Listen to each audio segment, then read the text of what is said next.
pas descendre là. Tu fais quoi, mec? Je suis en train de regarder le cours du Bitcoin. Oh non. Me dis pas que t'es un de ces pigeons qui veut investir dans le Bitcoin maintenant que ça a explosé. Bah pourquoi pas? Mais parce que c'est une bulle, mec. Le jour où ça éclatera, tu vas tout perdre. Oh, waouh, l'originalité quoi. J'ai l'impression d'entendre Jean-Kevin économiste sur Twitter. Non mais je veux juste éviter de perdre une fortune. Si tu voulais investir, fallait le faire il y a 5 ans. Et toi, pourquoi tu l'as pas fait? Comment ça? Il y a 5 ans, t'avais mon âge, mec. Un Bitcoin valait que quelques centimes. Regarde aujourd'hui. Tu serais multimillionnaire. Pourquoi tu l'as pas fait? Je sais pas, j'étais pas au courant. Y'a pas au courant. Regarde-toi, mec. T'as 26 ans, tu vis encore chez papa-maman. Ta chambre est dégueulasse. Tu t'habilles comme un enfant de 4 ans. T'as pas une thune parce que tu dépenses tout dans des équipes de prod pour tourner des vidéos pour des gens qui s'en battent les couilles de toi. C'est pas vrai. Ils s'en battent pas les couilles. Tu crois que c'est cette vie que je veux, moi? Non. Moi, je veux devenir riche. Et aujourd'hui, pour devenir riche, il faut acheter du Bitcoin. Putain! Pile au moment où j'achète, ça s'effondre! Je t'avais prévenu, mec. Je viens de perdre 4000 balles, là! T'as qu'à faire un placement de produit. Ah ouais, j'avoue. C'est bon, je suis à l'équilibre. Écoute, mec, le jour où tu comprendras que le Bitcoin n'est qu'une monnaie fictive, et surtout que l'argent ne fait pas le bonheur, là j'aurai accompli mon rôle de grand frère. Mais oui, c'est ça! Quoi? T'as raison, mec! L'argent ne fait pas le bonheur! Ou tout du moins jusqu'à aujourd'hui. Hein?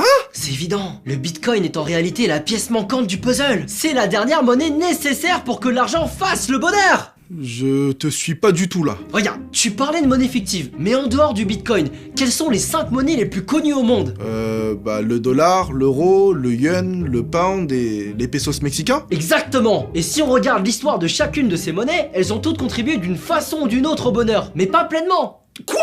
C'est pas compliqué, mec, reprenons dans l'ordre chronologique. La plus ancienne de ces 5 monnaies est le pound, aussi connu sous le nom de livre sterling. Elle a été inventée au Moyen-Âge, quand la plupart des gens pensaient encore que la Terre était plate. Putain, ce qu'ils étaient cons! Justement, ce qui empêchait le peuple d'être heureux à l'époque, c'était son manque de connaissances envers le monde qui l'entourait. Les Anglais ont donc très vite compris qu'afin d'atteindre le bonheur, ils devraient placer le savoir au cœur de leur société. Savoir qui se trouve dans... Les livres?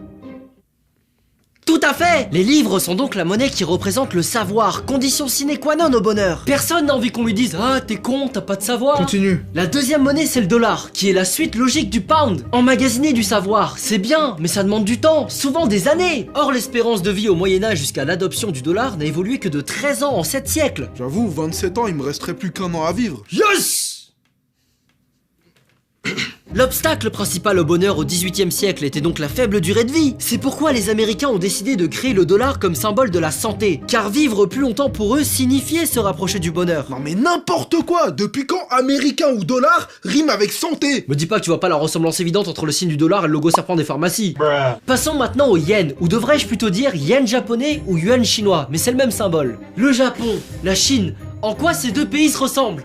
Je te préviens Henri si tu fais une blague raciste. Le travail! C'est le travail! Ce sont deux pays connus pour être extrêmement travailleurs. De ce fait, les yuan ou yens représentent donc le courage, le goût de l'effort, le dépassement de soi, qui est une composante essentielle au bonheur. Tu peux pas être heureux si tu stagnes toute ta vie, n'est-ce pas Kevin?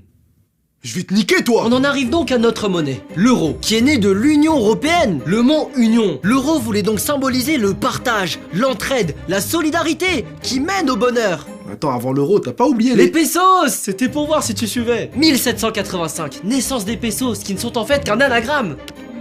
Pos? Non, en anglais, Pausi, qui signifie ton crew, ta team, ta mifa. Les pesos représentent donc ta famille et tes amis, qui contribuent à te rendre heureux. Et le bitcoin dans tout ça? Bah tu l'as dit toi-même, le bitcoin est une monnaie fictive, issue de notre imagination. Sans imagination, pas de créativité, pas de rêve. Sans rêve, pas de bonheur. Bon, où est-ce que tu veux en venir, mec? Tu vois Kevin, le bonheur c'est quand tu as une famille et des amis suffisamment généreux pour prendre soin de toi et te motiver à travailler dur afin d'accomplir tes rêves et ne pas passer pour un con. Le bitcoin seul ne fait pas le bonheur, mais ce n'est qu'une fois associé à toutes les autres monnaies que nous pourrons enfin mener une vie paisible. Oh, j'achète!